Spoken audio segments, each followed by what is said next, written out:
itu melancarkan ya pembuluh meridian ini. Asal wudunya bukan hanya kena air belaka, tapi memang diusap ya. Kenapa? Karena ini di bawah kulit, persis di bawah kulit. Kita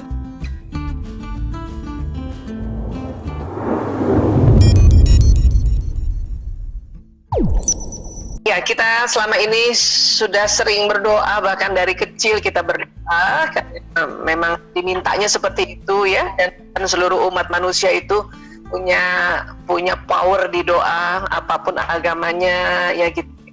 Dan tentu dalam punya ad-dinul Islam banyak sekali keutamaan doa, banyak sekali nas-nas dan hadis-hadis yang menginformasikan kepada kita bahwa doa itu powerful ya. Salah satu dalam Quran surat Ghafir ayat 60, Bismillahirrahmanirrahim, wa qala rabbukum ud'uni astajib lakum innal ladzina yastakbiruna an ibadati sayadkhuluna jahannam dakhilin. Ya.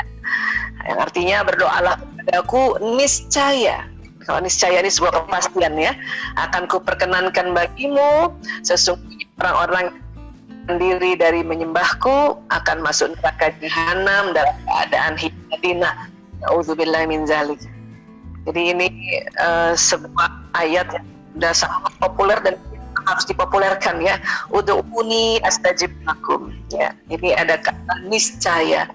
Niscaya ini tadi sampaikan ini sebuah kepastian ya, apalagi Allah yang berfirman langsung ya.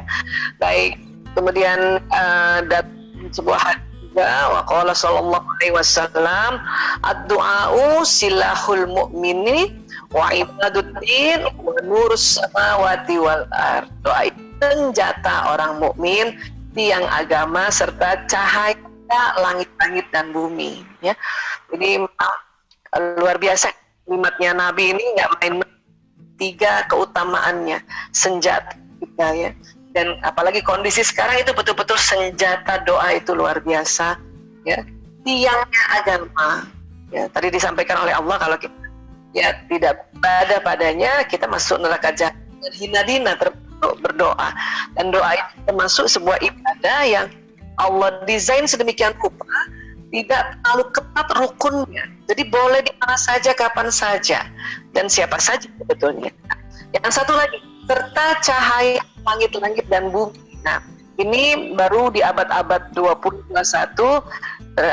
diteliti bahwa memang kalau orang berdoa itu ada cahayanya keluar dari badannya, bahkan sampai langit-langit dan penjuru bumi. Masya Allah. Tapi itu juga baru di abad 20-21 setelah ditemukan alat-alat untuk bisa menangkap gelombang energi ya. Kemudian ditemukan teori-teori relativitas dari Albert Einstein. Nah itu berarti ini luar biasa nih. Jadi nggak cuma kalimat-kalimat yang Nabi sampaikan, tetapi betul-betul cahaya langit-langit dan bumi ya. Kemudian ad-du'a'u wal ibadah. Berdoa adalah termasuk bagian dari ibadah. Tadi kita sudah bahas ya.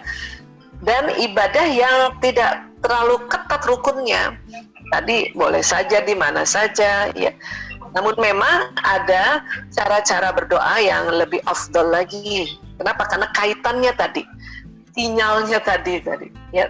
Termasuk kita punya kondisi alat-alat seperti gadget ini kan, dia juga ada sinyal, kadang-kadang sedang pendek, kadang-kadang panjang, kadang-kadang hilang sinyalnya, sebagainya ya. Baik, jadi doa kita nih karena ada cahaya dari tubuh kita, yaitu itu tidak senantiasa panjang terus, bisa panjang, bisa pendek, bisa sangat pendek, bisa juga sangat panjang. Baik, kemudian dari Abu Hurairah radhiyallahu anhu, bahwasanya Nabi SAW bersabda, doa seorang hamba akan selalu dikabulkan selagi tidak memohon sesuatu yang berdosa atau pemutusan kerabat atau tidak tergesa-gesa. Mereka bertanya, apa yang dimaksud tergesa-gesa ya Rasulullah? Beliau menjawab, ya, orang yang berdoa ini ya, orang berdoa itu berkata, saya berdoa berkali-kali nggak dikabulkan, lalu dia merasa menyesal kemudian meninggalkan doa.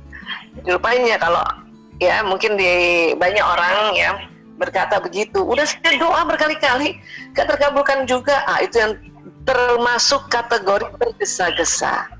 Makanya tergesa-gesa seperti itu memang tidak dikabulkan. Ya, alhamdulillah ya, apabila kita berdoa terus saja berdoa karena Allah yang Maha tahu kapan pasnya doa itu dikabulkan. Ya, apakah persis sama dengan yang kita minta? Apakah memang ditangguhkan terlebih dahulu karena ada yang lebih penting sebetulnya yang harus hari ini kita ya diberikan oleh Allah, atau jangan-jangan memang doa kita digantikan dengan yang lebih baik dan sangat baik. Ya, itu konsep jawaban doa dalam agama Islam, ya, dalam ad-dinul Islam. Ya. Baik, dan seperti biasa mohon izin kita juga membahas tentang doa, yang apa yang terjadi pada orang berdoa di dalam kajian neuro atau ilmu tentang otak dan sistem saraf, ya.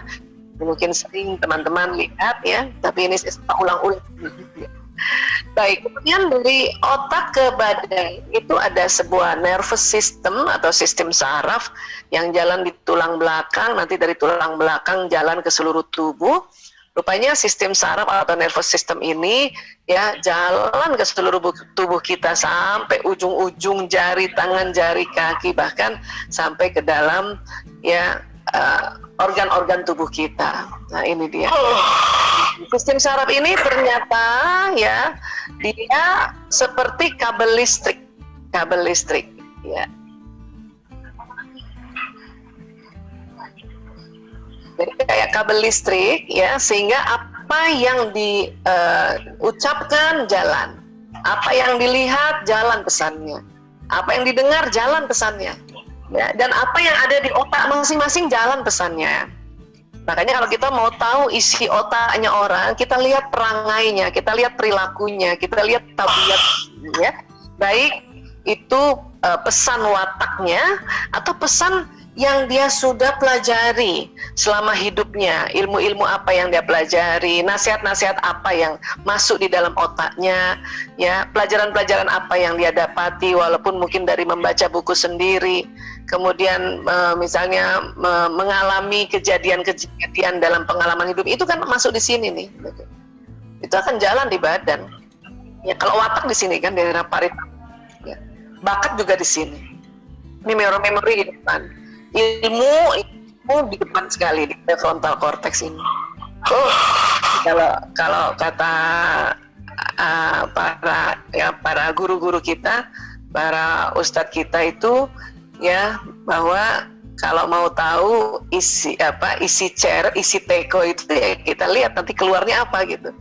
Ya, sama kalau kita mau tahu isi otaknya orang, lihatlah perangainya, lihatlah tabiatnya, lihatlah ya dia punya akhlaknya seperti itu, ya. Nah, dengan konsep doa ini bisa ya merubah kita punya takdir, termasuk takdir tabiat, ya, takdir watak itu ya kita bentuk, ya, walaupun memang watak tetap ada di sini, tapi kita bisa bentuk dengan doa, ya. Artinya apa yang terjadi pada diri kita ini kita bisa counter dengan doa, ya. Karena kalau berdoa ya ternyata itu kalimat-kalimat doa jalan di badan kita, jalan ke otak, jalan di badan. Ya. Bismillahirrahmanirrahim itu jalan tuh, Bismillahirrahmanirrahim, Bismillahirrahmanirrahim. Untuk itulah makanya di dalam ad-dinul Islam apapun yang kita lakukan dimulai dengan basmalah, Bismillahirrahmanirrahim. Supaya apa? Supaya seluruh tubuh dari ujung rambut ini sampai ujung kaki dia melakukannya, mengerjakannya dengan penuh ya kasih sayang. Kenapa? Karena kita mengucapkan basmalah dengan nama Allah yang Maha Pengasih lagi Maha Penyayang. Itu jalan seluruh tubuh, Masya Allah. Ya. Dan kemudian kalau kita melafazkan juga zikir ya, seperti istighfar, astaghfirullahalazim, istirja, innalillahi wa inna ilaihi rajiun, ya jalan semuanya. Ya.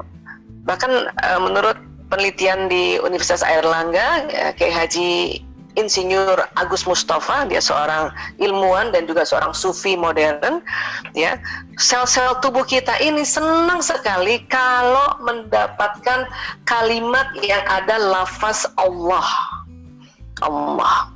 ya, apalagi kalau kita ya Allah, ya Allah, ya Allah, ya, la ilaha illallah, wah itu tubuh nih kayaknya bahagia banget, senang banget ya. Nah kemudian ini tadi, jadi seluruh tubuh kita ini karena menerima pesan atau menerima kalimat yang ada lafaz Allahnya, itu mereka saling berkomunikasi, karena antar sel ini saling berkomunikasi. Sel tubuh manusia ini triliunan ya, bahkan lebih banyak dari penduduk di muka bumi ini. Dia saling berkomunikasi, dia bisa berkomunikasi dari ujung rambut sampai ujung kaki ya. Dan tentu pada saat kita berdoa ya jalankan doanya ini ya. Kalau kita berdoa Rabbana atina fid dunya hasanah wa fil akhirati hasanah wa qina azabannar, itu jalan ya. Ya Tuhan kami mohon kebajikan di dunia ini, kami mohon kebaikan di akhirat, dan jauhkan kami wa qina azabannar, jauhkan kami dari api neraka. Itu jalan ibadah. Wah, Isa kan api neraka masih nanti, lama banget nanti di akhirat. Kenapa diucapkan sekarang? Kenapa? Karena ya sel-sel tubuh harus merekam permohonan kita. Mobil khusus ini di organ jantung yang kita sebut kolbu ini, dia harus menekam. Ya, terus nanti ada lagi tulang tungging. Itu juga adalah kalau ibarat pesawat black box-nya. Dia harus merekam mulai dari saat ini. Ya. Kalau misalnya kita berpikir di akhirat kan masih lama, kita harus direkam, harus ada rekamannya. Sehingga pada saatnya nanti, ya barangkali kita, karena kita ditimbang oleh Allah, ternyata lebih banyak khilafnya, lebih banyak kejahatan kita barangkali tanpa kita sadar atau kita sadar, tapi karena kita minta dijauhkan dari api neraka, ini sel-sel di tubuh kita nih nggak mau. Wah, itu bukannya tubuh kita nanti ini sudah hancur lebur karena sudah terurai di tanah. Iya, tapi dalam kitab Alam Barzah diberitakan pada kita bahwa nanti tubuh kita ini terkloning kembali. Mulainya dari mana? Tulang tungging. Ya, pada saat nanti kiamat, kemudian nanti sangkakala kedua ditiupkan ya. Kemudian apa yang terjadi? Tulang tungging semua manusia ya naik ke permukaan tanah. Kemudian Allah mengirimkan hujan bagaikan sperma laki-laki, dan kemudian tulang tungging itu mengkloning diri kita persis seperti yang sekarang ini. Ya. Dengan rekaman-rekaman yang ada di kolbnya, rekaman-rekaman yang ada di sel tubuhnya, rekaman-rekaman yang ada di tulang tunggingnya. Sehingga pada saat nanti tubuh kita misalnya harus masuk di neraka, sel-sel tubuh karena ada rekamannya nggak jadi. Itu kalau konsep dari buku Alam Barzah, dan saya meyakini itu. Mudah-mudahan kita semua meyakini itu agar kita selamat ya. Dan kalau untuk di dunia, apakah itu kalimat doa itu sudah work, sudah jalan, sudah bekerja? Iya banget ya. Iya banget, minimal kalau api neraka apa ya hal-hal yang mungkin berlebihan pada diri kita, atau bahkan kekurangan pada diri kita ya, kurang tidur, kurang makan, kurang minum, itu juga kan kita menzolimi ya. Makanya kita karena berdoa, alhamdulillah ya, harusnya kalau kurang makan, kurang minum, kurang tidur itu cepat banget jatuh sakit. Tapi untung berdoa ya, jadi masih ada waktu tunda untuk nanti jatuh sakitnya gitu. Cuman kalau berterusan juga maka sel-sel ini kekurangan energi, sehingga akhirnya sudah lemah kita, daya tahan tubuh menurun, pas ada lewat ya jasad renik ini, ya virus, bakteri, kuman, jamur. Nah itu kenapa? Karena itulah istilahnya daya tahan tubuh menurun. Ya, karena memang sel-sel ini selama kita masih hidup di dunia, dia butuh asupan, ya, asupan kalori, asupan air, ya, dan juga istirahat sebetulnya. Ya, jadi artinya kalau kita sampai sakit berarti ada yang kurang tuh. Ya, apa yang kurang? Makankah, minumkah, istirahatkah, atau gerakan?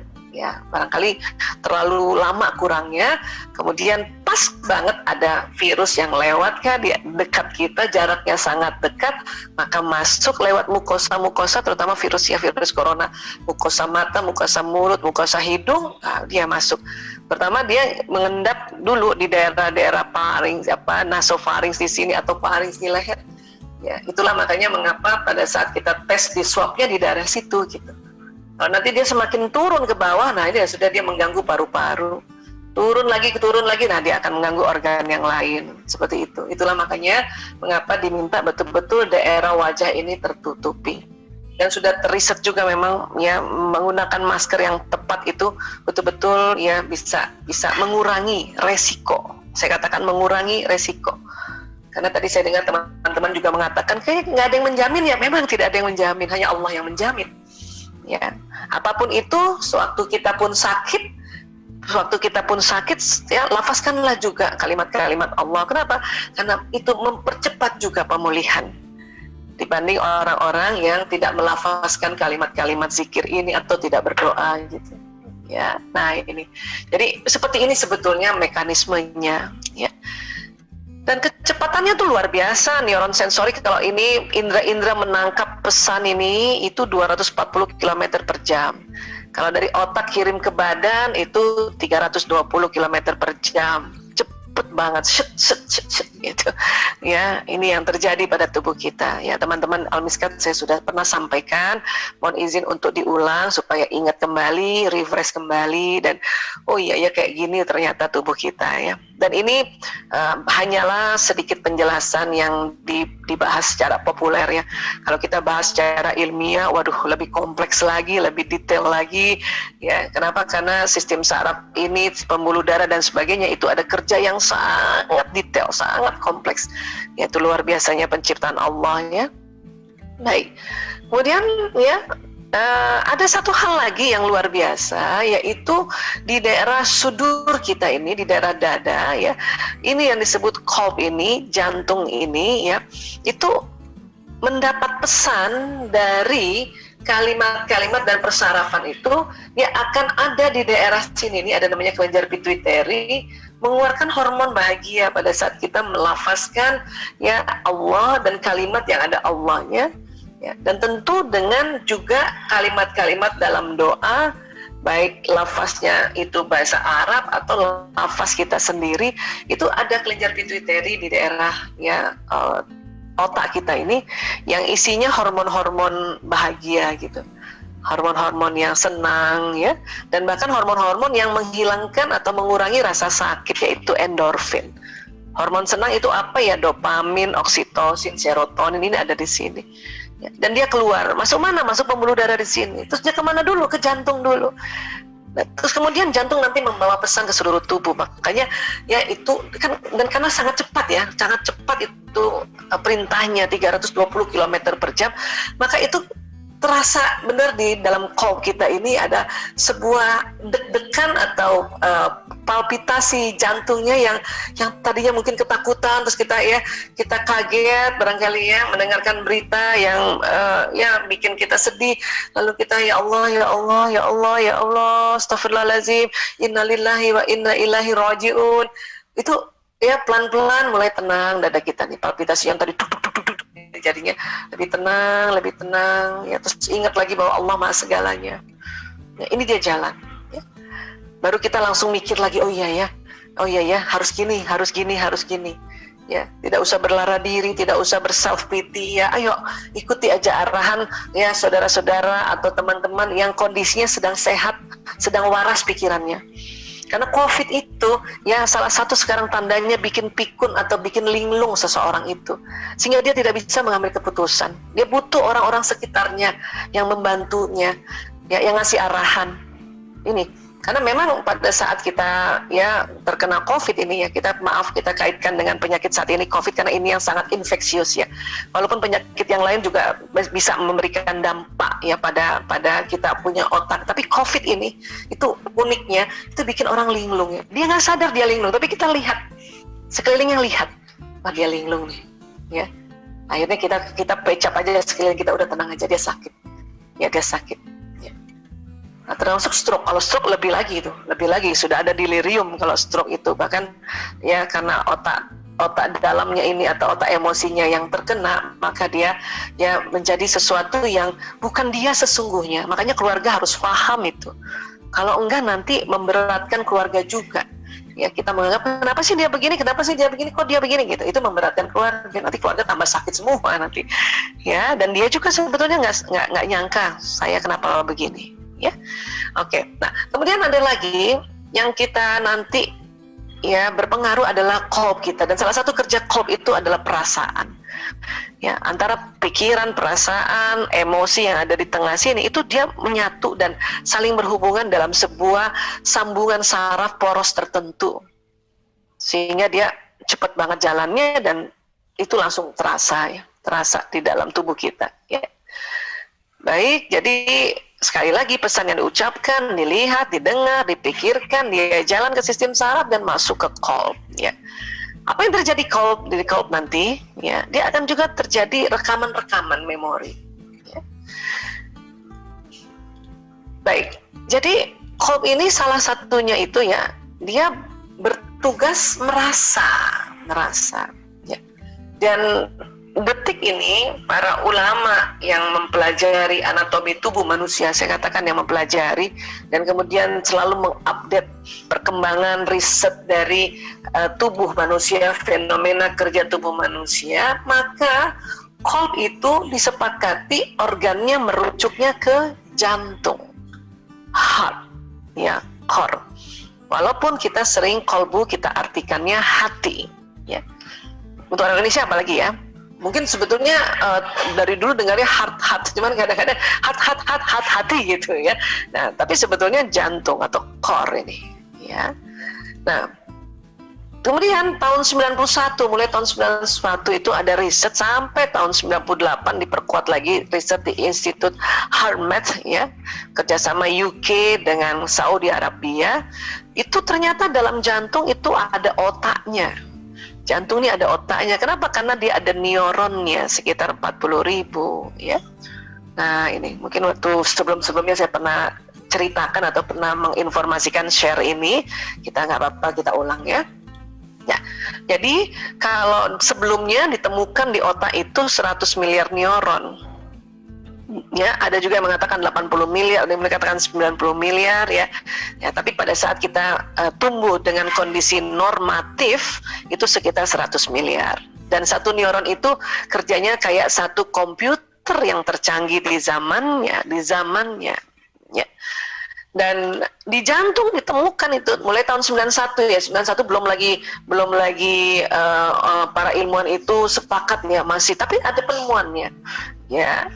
Nah, kemudian terus akhirnya sepakat bahwa oh iya ya, ada 40.000 neuron di otot jantung. Sekali lagi di otot jantung. Ya.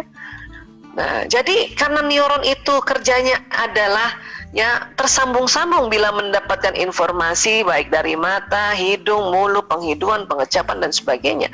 Maka tersambungan-sambungan neuron inilah yang nanti membentuk memori. Kalau sambungannya berulang, memorinya jadi tambah kuat. Ya, kalau kita sedang mengalami peristiwa dan ya bagi orang yang pemikir itu dipikirin terus, makanya sambungannya semakin kuat. Makanya kuat, ingatnya kuat terus, ingatannya jadi kuat terus. Ya. Nah, namun ternyata di jantung juga terjadi sambungan neuron. Ya, terjadi koneksi ya antar neuron sehingga jantung juga bisa ya merekam memori. Itulah termasuk doa. Pada saat kita lafazkan doa ini ya terekam di otak, terekam di jantung. Kan keren banget ya. Kenapa harus diulang-ulang? Supaya rekamannya berulang ya. Kenapa? Karena nanti jantung mengirimkan lagi ke seluruh tubuh rekaman itu. Ya, khususnya di tulang tungging. Tulang tungging itu muara dari persarafan yang anggota atas dan anggota bawah itu juga terekam. Bayangkan tulang tungging, tulang duduk kita itu. Insya Allah. Ya, dia merekam apapun, termasuk doa. Karena hari ini kita membahasnya doa, ya itu dia terekam gitu, Masya Allah. Sehingga Nabi pernah bersabda dalam sebuah hadis yang sangat kita tahu bersama ya, bahwa ya manusia ini ada mudghah segumpal daging di dalam dirinya. Apabila bagus segumpal daging itu, maka seluruh tubuh bagus. Apabila buruk segumpal daging itu, maka seluruh tubuh buruk. Ya, segumpal daging itulah yang disebut qalb. Cuman banyak kita mengartikan hadis itu segumpal daging itulah adalah hati gitu. Ya, kalau saya lebih senang qalbu aja. Walau alam nanti organnya, tapi kalau sekarang ilmuwan mengatakan jantung, saya lebih mengarahnya ke situ gitu. Walaupun sebetulnya karena sudah terbiasa qalb itu diartikan hati, nggak apa-apa juga.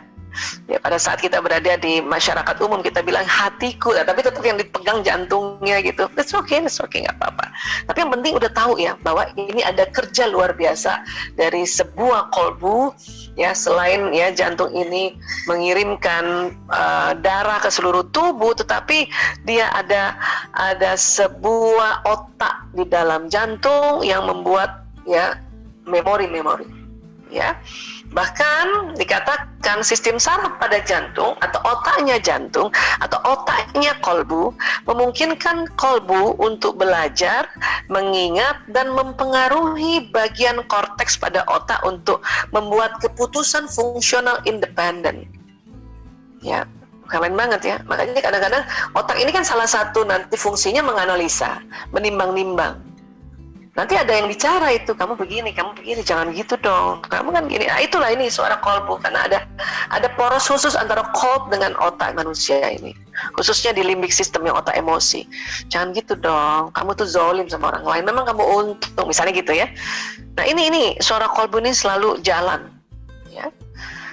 Dan banyak sekali ditemukan ya kisah atau riset juga sebetulnya ya, orang yang ganti kolbunya atau transplantasi jantung itu jantung memori jantung donor masuk ke dalam diri yang orang tadi mengambil jantung donor itu, karena dia ternyata merekam ya.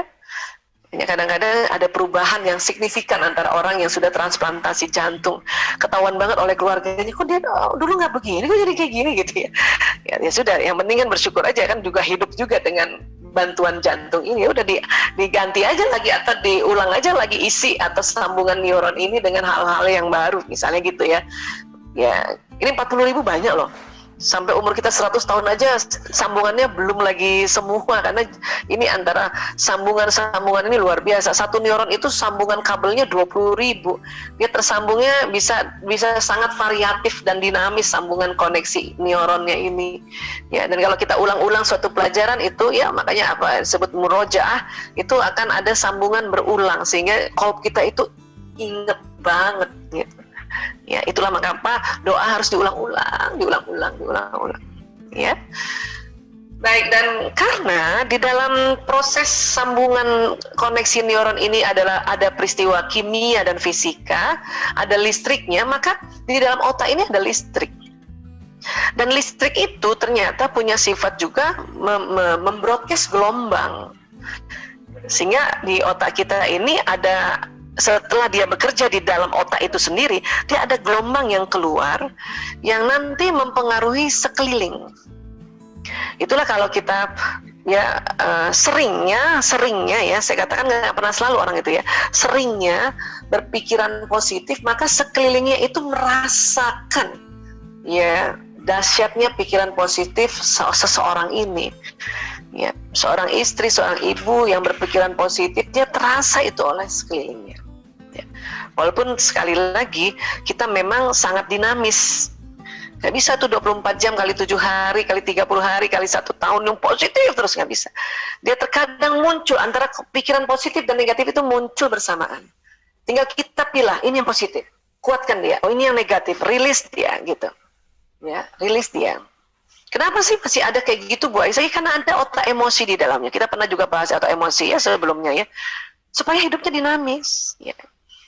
Tadi pagi saja saya ada muncul pikiran negatif. Suami saya kebetulan sedang ke Jogja ya. Dari kemarin 2 hari nggak kasih kabar. Itu mulai muncul. Ya ada apa ya? Kenapa ya? Gitu. Nanti habis munculnya karena khawatir, sedih, ya muncul marah. Tuh kan kalau sama saya dia nggak kasih kabar. Kalau orang lain ya pasti dia kasih kabar. Nah itu muncul gitu. Itulah dinamisasinya. Nah di situ dilihat ya, orang ini mau nggak merilis emosi itu gitu. Saya mau nggak merilis. Nah cara merilisnya, ya Allah ya saya kesel sama suami saya, itu pakai 3M juga tuh, mengaku, ya Allah saya kesel banget kenapa dia nggak kasih kabar sama saya.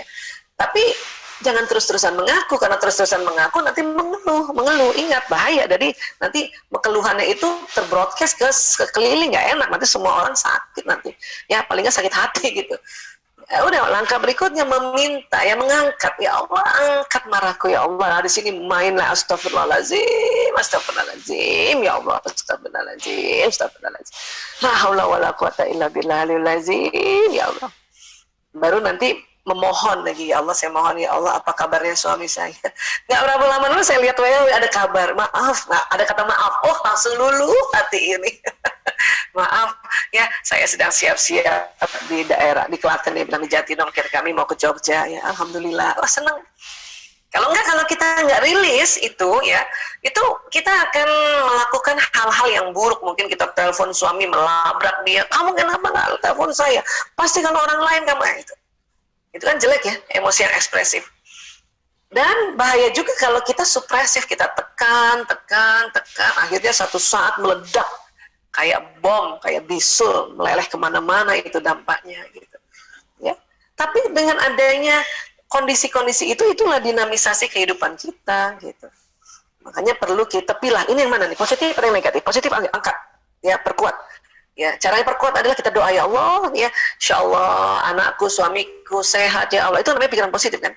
Yang negatif rilis, ya Allah, astagfirullah, seperti tadi yang saya sudah kasih gambaran 3M juga ya. Mengaku, mengangkat dan memohon atau meminta. Karena ini akan jalan. Tapi yang luar biasanya, jantung mempunyai medan elektromagnetik 5.000 kali lebih besar daripada otak. Artinya otak saja sudah powerful mempengaruhi lingkungan, apalagi jantung. Risetnya di sini, kalau teman-teman sedang membaca, ini boleh di searching, Institute of Harvard. Ya. Itu, mantep banget, Allahu Akbar. Ya. Jadi kalau dulu kita pernah, manusia ini kan badan seluler ya, ternyata ini berlapis-lapis. Nanti kalau kita pilah-pilah, kita belah, nanti kalau kita di anatomi ya biasanya belah, ya. Nah, setelah mendapatkan organ juga kalau dibelah, nanti tinggal segumpal sedikit, nanti dilihat pakai mikroskop, itu ternyata nanti makin mengecil, makin halus, dan jadi molekul terdiri dari atom terdiri dari partikel subatom. Nah, pas partikel subatom ini hilang toto benda itu. Yang bisa kita lihat walaupun lewat mikroskop hilang. Kenapa? Dia jadi vibrasi kuanta, jadi gelombang ya. Maka terus dia membentuk medan gelombang, bentuknya bulat gitu ya. Orang sering bilang medan ini namanya aura, medannya ya, tapi sinyalnya tetap namanya gelombang, vibrasi kuanta ya. Itulah makanya kita bisa kayak gini, di tubuh kita tuh begini, di dalam tubuh kita ada ini gitu. Sejak kapan mulai ada teori ini? Wah, sudah lama sebetulnya. Ya, pertama sekali Einstein. Ya, dengan ada teori relativitas itu menyatakan bahwa massa benda tak lain sebagai bentuk energi. Jadi benda-benda ini memang relativitas, dia energi semua. Bahkan mungkin benda padat meja di depan kita itu sebenarnya cuma energi, ini bisa hilang loh ini, gitu. Ya. Nah, kemudian rupanya Einstein mengatakan zaman dulu tuh fisika klasik atau fisika Newton mengatakan energi itu ya sebesar si benda itu gitu. Misalnya saya nih berat badan 70 kilo, energi saya sebesar 70 kilo saja, itu kata fisika klasik. Ya. Jadi energi tidak hanya menempati berbagai bentuk yang dikenal dalam fisika klasik ya, tapi ya ada, menurut Einstein ada yang energi terkurung dalam massa pada suatu objek. Jadi rupanya energi saya nggak cuma 70 kilo, dia ada yang terkurung dia di situ. Makanya dia munculkan ini persamaan ini. Menurut Einstein jumlah energi yang terkurung dalam sebuah partikel sebesar massa partikel dikalikan ya kuadrat kecepatan cahaya. Kecepatan cahaya loh. Makanya Einstein mengukur bahwa energi seseorang atau energi benda itu dia bentuknya memang kecepatan cahaya. Kencang banget. Ya. Dan kalau kita di Quran, landasannya Quran surat Yunus 61. Bismillahirrahmanirrahim, kamu tidak berada dalam suatu keadaan dan tidak membaca suatu ayat dari Al-Quran, dan kamu tidak mengerjakan suatu pekerjaan, melainkan kami menjadi saksi atasmu di waktu kamu melakukannya. Ya. Tidak luput dari pengetahuan Tuhanmu biarpun sebesar zarrah. Zarrah ini sekarang diartikan partikel subatom. Karena udah nggak cocok lagi di Jizawi, karena ada yang paling sedikit lagi ya zarah di bumi ataupun di langit, tidak ada yang lebih kecil dan tidak pula yang lebih besar dari itu, melainkan semua tercatat dalam kitab yang nyata, Lauh Mahfuz. Ya. Ini kan sambungan ayatnya luar biasa. Ini kalau dikaji oleh ahli tafsir ini bisa berlembar-lembar. Ya. Tapi artinya Allah sudah memperingati kita bahwa ya sekecil apapun kita ini tertulis di Lauh Mahfuz. Ya. Dan apa yang kita lakukan, apa saja Allah menjadi saksi. Artinya kita diminta nggak usah pamrih pada manusia, karena Allah menyaksikan gitu. Karena Allah menyaksikan, dan itu tercatat semua. Bahkan kebaikan kita yang dikerjakan cuma kecil banget itu ya. Ya itu tercatat semua, ya Allah. Ya. Nah jadi kalau disimpulkan itu tadi semua benda ya, termasuk kita manusia terdiri dari molekul. Tentu lebih banyak kan molekulnya, terdiri dari atom. Tentu atom lebih banyak kan. Terdiri dari partikel. Nah dari sini hilang. Ini yang tampak. Ini aja molekul atom ini tampaknya hanya lewat bantuan mikroskop elektronik. Habis-habis ini hilang. Teng. Nah, dia terjadi ya kuanta namanya ya. Kemudian energinya jalan.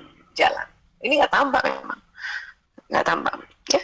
Dan menurut Richard Feynman, ini fisikawan Amerika ya, fenomena alam yang berkaitan dengan energi sangat erat kaitannya dengan fisika kuantum, di mana energi dapat menembus ruang dan waktu. Jadi kalau saya ditanya, Bu Aisyah, kalau ngomong-ngomong energi tubuh manusia itu dari mana? Ya, ilmunya di mana? Ini fisika kuantum. Bukan fisika klasik. Kalau fisika klasik itu pelopornya Isaac Newton. Ya, kalau kita pernah belajar dulu ya. Nah, fisika kuantum itu pelopornya tadi Einstein dan juga Richard Feynman. Ini baru nih. Ya, tahun-tahun 80-an dia hidup dan dia menemukan bahwa energi itu menembus ruang dan waktu. Sebagaimana energinya Zoom kita ini yang buatan manusia menembus antara rumah saya ke rumah Bu Ketsia hadir, ke rumah Bu Yayu, ke rumah teman-teman semuanya, sahabat-sahabat semuanya nembus. Ini baru buatan manusia ya. Ya apalagi ya kita kan manusia nih, gadget alam semesta yang Allah ciptakan, tembus ruang dan waktu. Ya. Nah, jadi manusia ini selalu dari badan ada otak kuat, jantung lebih kuat lagi 5.000 kali, ya, dan seluruh tubuh berpendar. Ya. Dr. Rolin McCarthy ini juga dari Institute of Harvard. Vibrasi gelombang elektromagnetik jantung dapat mengirimkan pesan kepada aktivitas otak dan jantung orang lain. Jadi jantung kita ini bisa memberikan vibrasi, ya, depan, belakang, kanan, kiri, ya Allah. Jadi ada komunikasi yang disebut heart to heart communication. Heart to heart communication, ya, kolbu to kolbu communication, bahasa kolbu.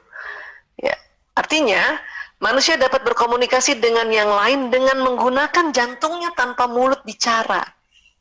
Ini dari ilmuwan-ilmuwan di Harvard. Artinya teman-teman, apabila kita sudah tidak sanggup bicara sama pasangan hidup atau sama anak-anak, karena kalau lewat verbal sering jadi masalah, tambah runyam, tambah kita jadi genting, itu permasalahannya, maka bicara lewat jantung kita. Kolbu to kolbu communication, itu keren banget. Ya. Bahkan terkadang mungkin tanpa kita suruh, kolbu udah bicara. Hanya hati-hati, kolbu bisa bicara hal yang baik dan hal yang buruk juga. Ya. Tapi hal yang buruk tidak perlu juga terlalu dikhawatirkan banget. Kenapa? Karena Allah membuat juga suatu hukum yang disebut waktu tunda. Hal yang buruk itu tidak cepat sampai ke orang tersebut. Kenapa? Karena dia gelombangnya, ada istilahnya itu gelombang incoherent, berantakan. Jadi kalau berantakan itu nggak cepat sampai. Tapi kalau hal-hal yang indah, yang kebaikan-kebaikan, yang menyenangkan, dia cepat sampai. Karena dia koheren gelombangnya, teratur. Karena apa-apa yang teratur itu cepat sampainya, cepat tujuannya kalau teratur. Kalau nggak teratur, nggak cepat sampai. Ya, kita lihat fenomena kalau kita baris ya, atau ngantri, kalau teratur cepat selesai itu. Tapi kalau nggak teratur, wah. Jadi di sini ada ya kebijaksanaan Allah, lagi maha adilnya Allah. Ya misalnya kalau tadi pagi saya misalnya yang tanpa terasa, kan ini jalannya cepat sekali, 320 km per jam dari otak juga ke jantung. Ya saya mungkin berburuk sangka, ada apa ya suami saya, jangan-jangan dia sakit, atau kemudian naik lagi kita marah ya, tuh kan kalau orang lain. Nah itu ya otomatis sebenarnya jantung saya tadi pagi itu, kolb saya juga dia bicara ke kolbnya suami. Tapi untungnya karena itu negatif, ya, dia berantakan sehingga nggak cepat sampai. Dan langsung ingat, astagfirullahaladzim, ya Allah, angkat marahku, ya Allah, angkat keselku, ya Allah, astagfirullahaladzim, ya Allah, langsung ingat. Supaya kita delete itu prasangka buruk itu, dan tentu tidak hanya mendelete, tapi harus memohon apa dong maunya. Jadi maunya apa? Supaya tersampaikan dengan gelombang koheren ini ke kolbnya pasangan hidup kita. Walaupun saat itu dia lagi di Jatinom tadi nih.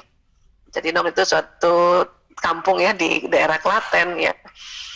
Karena apa? Karena ya energi itu menembus ruang dan waktu. Dia akan tembus dinding kamar saya, dinding rumah dan sebagainya, sampai juga tembus antar kota dan sebagainya, antar negara, bahkan antar alam. Kita doakan saudara-saudara kita, orang tua kita yang sudah meninggal di alam barzah, tembus dia. Masya Allah, Masya Allah, Masya Allah. Ya. Nah itu, jadi kan enak ya. Habis itu ada WA-nya dulu nih, alhamdulillah. Ya sudah, kalau sudah suami WA gitu ya sudah, kita respon baik. Karena kadang-kadang istri ya masih ngambek juga, ya nanti bahaya ini nanti ya, kolbunya terlalu buruk atau terlalu menyimpan hal-hal yang ya bikin kita akhirnya ya punya emosi yang negatif, dan itu bahaya ya. Makanya doaku bahagiamu kan gitu ya. Nah, jadi kalau dari tubuh itu keluarnya dari pembuluh meridian ini yang di bawah kulit ya. Dia ini bisa terbuka tertutup loh, ini titik-titik ini. Ya. Caranya untuk membukanya itu tadi banyak hal yang bisa kita buka nih ya, titik-titik ini. Dan ini terbukanya bukan kayak pintu terbuka tutup gitu kayak pintu ya, atau bergeser, bukan, dia berputar. Buka tutupnya itu berputar. Kemana putarnya Bu Aisyah? Ke kiri, kayak tawaf, gitu. Ya. Kalau dia lambat berputarnya maka menyumbat.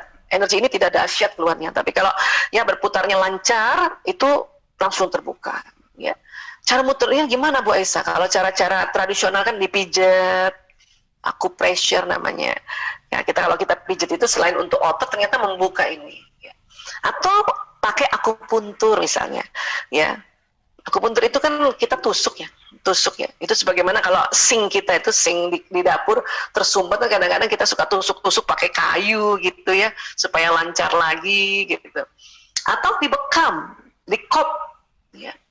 Ya umpama misalnya bak sink kita di dapur penuh, makanya kita suka pakai ya alat untuk kop gitu, terus semua keluar lagi ya.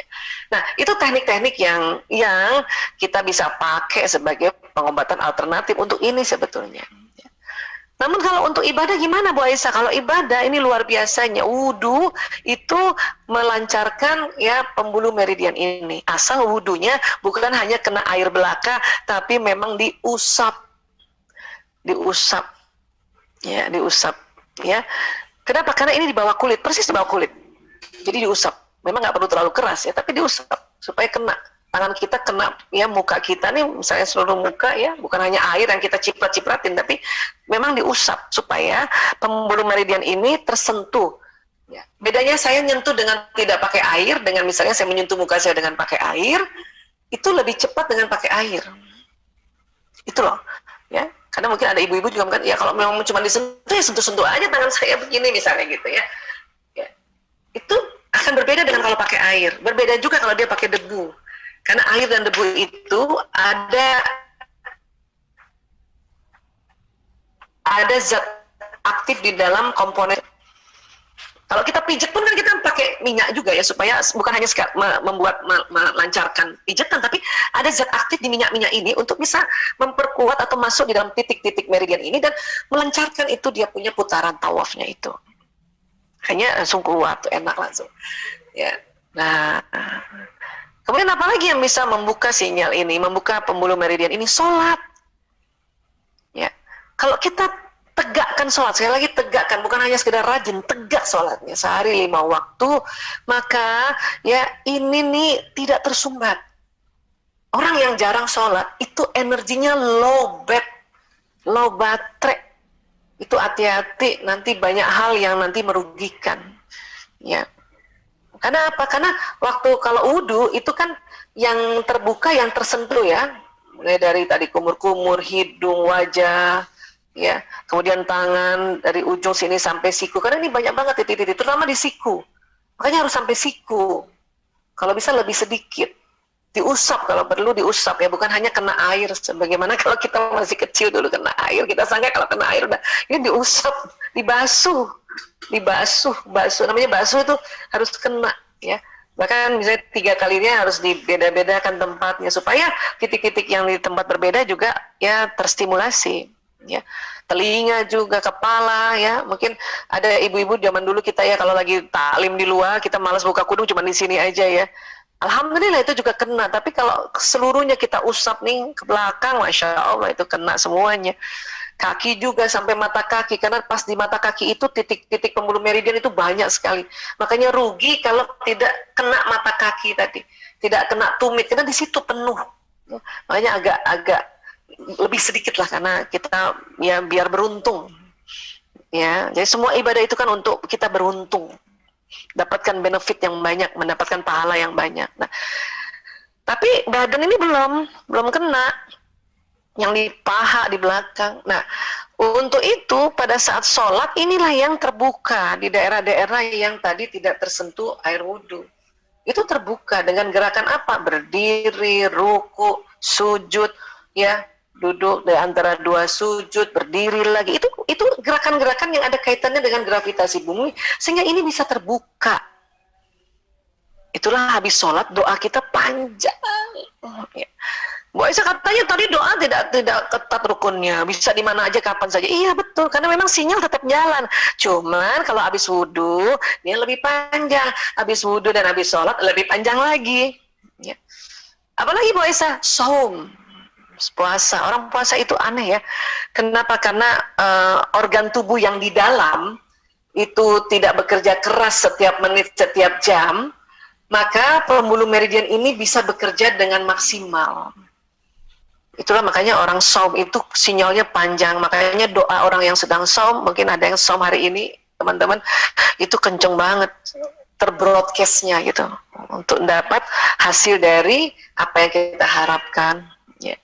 Apalagi yang bisa terbuka pembuluh meridian ini, ya, yaitu tadi sedekah, masya Allah. Kok bisa ya Bu Aisyah? Iya, aneh ya. Karena rupanya pembuluh meridian ini terbagi 2 persis di tengahnya ini. Kiri ini receiver, kanan transmitter. Ya. Kanan memberi, kiri menerima gitu. Jadi pada saat kita memberi sesuatu pada orang apapun, share apapun, ya, baik share nasihat, memberi senyuman, memberi makanan, memberi ilmu, bahkan memberi uang materi, benda-benda ini transmitternya ini jadi kuat. Dan antara receiver dengan transmitter dia harus balancing, harus seimbang. Nah, karena transmitternya kuat, maka receiver ini kuat menerima pemberian dari Allah lewat alam semesta ini. Itulah makanya mengapa kalau orang suka memberi, dia juga cepat dapat banyak dari Allah lewat makhluk-makhluknya begitu. Karena antara transmitter dan receiver dia harus seimbang. Kan tangan memberi, yang kanan beri. Ya. Kiri nggak tahu, tapi kiri menerima terus juga gitu. Ya, inilah ya kalau kita bicara dari sudut ini ya. Ini baru dari sudut ini, belum lagi dari sudut syar'inya, dari sudut filosofi lainnya, ya filsafat dan sebagainya. Pada saat orang memberikan sedekah, baik yang sedekah wajib yaitu zakat maupun sedekah yang sukarela yaitu infak, wakaf, ya. Nah, itu keren banget, masya Allah. Ya. Jadi ini di bawah kulit ini kita perbesar aja ya. Itu ada kayak gini nih, bulat-bulat kayak gini, dan dia berputar. Ini yang saya lihat, yang ini adalah yang utama ya. Ya. Ini disebut cakra ya Bu Aisyah? Iya betul. Ini sebetulnya kayak pori-pori, tapi dia berbeda kerja pori-pori yang di kulit. Kalau pori-pori kulit ini mengeluarkan garam, keringat, minyak ya. Kalau ini gelombang. Ya, kok namanya cakra Bu Aisyah? Karena yang pertama kali menemukan dokter dari India, namanya dokter Caraka.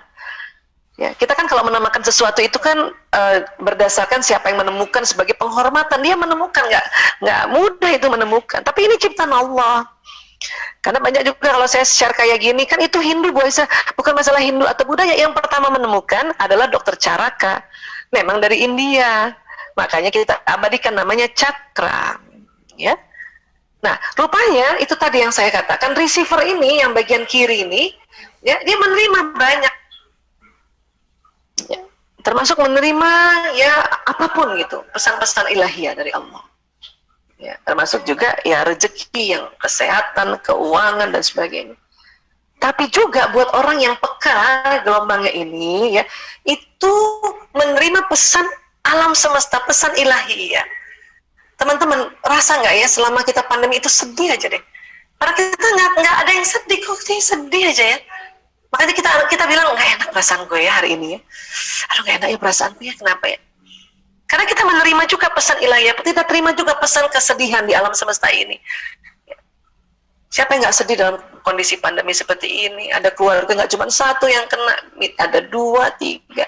Meninggal kadang-kadang saat hari ini meninggal ayahnya, 2 pekan lagi meninggal ibunya. Aduh ya Allah, itu kita dapati itu. Jadi kalau teman-teman merasa kenapa ya kok akhir-akhir ini kita nggak enak merasa, itu karena cakra kita bekerja dan dia menerima itu.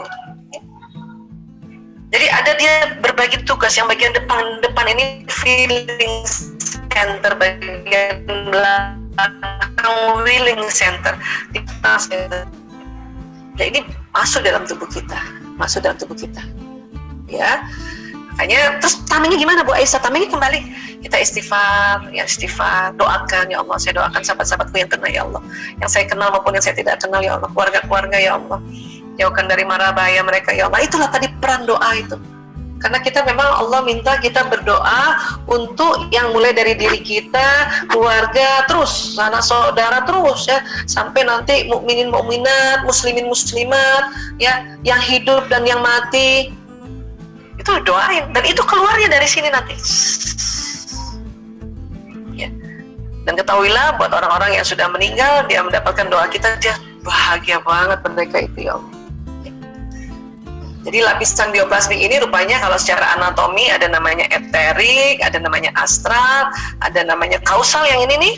Dan satu lagi yang tidak bisa diukur oleh ilmuwan, makanya disebut no heart, ini yang spiritual ini. Nah ini keluar yang memanjang apabila kita sedang berdoa, berniat dan berprasangka, ini dia. Gitu. Ya. Kalau ini nyala terus memang kita sampai kapanpun nyala terus sebelum kita meninggal nih. Ini. Tapi kadang pada saat orang sedang kondisi kurang makan, kurang minum, kurang tidur, kurang gerak, ini mepet. Kalau kita dalam kondisi stabil ya, atau orang bilang sehat ya, termasuk tadi ya, sehat itu kan singkatan senang hati gitu ya, senang kolbunya ini panjang, bisa 8 meteran, depan, belakang, kanan, kiri. Tapi kalau kita sedang kurang semuanya itu, ini bisa kecil, sempit, bisa cuma 1/4 meter. Makanya virus yang loncatannya 1 meter pasti kena itu. Gitu. Ya. Jangan kan virus di luar, yang di rumah, bakteri, jamur, kuman yang di rumah itu bisa kena, karena cuma ini nih. Karena yang astral kan di sini nih, yang ini nih, eterik yang ini. Nah, kausal ini nih yang tamengnya lebih tebal, yang melindungi ya dari hempasan dari makhluk-makhluk halus ini gitu. Itulah makanya mengapa kita diminta untuk jaga kesehatan, jaga kebersihan, istirahat di rumah, nggak usah ngoyo, tenang-tenang aja. Ya, nah itu supaya mempertebal ini dan memperpanjang ini sebetulnya. Nah pada saat kita doa, niat, prasangka ini pakai ini nih, sinyal ini yang jalan. Tapi nggak bisa diukur. Kalau ini masih bisa diukur yang ini. Ya. Jadi gelombang spiritual berdoa, berniat, dan berprasangka. Jadi hati-hati berprasangka karena itu sampai juga nantinya, ya, baik yang buruk maupun yang baik, yang husnu maupun yang su'ul ya. Tentu yang husnu akan cepat sampai. Kalau yang su'ul, Allah tunggu nih. Orang ini masih berulang-ulang nggak berburuk sangka pada orang tersebut. Kalau berulang-ulang itu bisa lepas itu. Ke orang itu, iya. Jadi nggak apa-apa dong ke orang itu juga, iya. Tapi hati-hati, sinyal ini, gelombang ini suka berbalik dia, karena dia magnet, dia berbalik, dia narik apa? Narik yang prasangka buruk tadi. Kalau nggak cepat-cepat di-delete lagi, tarik dia, kena lah kita. Tapi kalau kita berprasangka baik, kena orang itu dan juga dia berbalik sama kita, jadi baik juga kita kan gitu. Itu asiknya sebetulnya. Ya, itu asiknya. Kenapa? Karena dia nggak cuma untuk orang lain, tapi termasuk kita mendoakan orang, doa itu balik ke kita. Ya, niat juga balik ke kita. Artinya apa yang kita niatkan terjadi. Kenapa? Niat itu didorong oleh gelombang spiritual dan dia tarik peristiwa, tarik kejadian, tarik benda-benda, tarik orang-orang yang bagaimana seperti apa yang kamu ucapkan. Ya. Jadi pikiran perasaan ini ya, inilah yang disebut prasangka, dia terbagi dua, yang baik dan yang su'unya ya. Dan memang kita diminta dalam surat Al-Hujurat ayat 12, Bismillahirrahmanirrahim, hai orang-orang beriman, jauhilah kebanyakan prasangka karena sebagian prasangka itu dosa.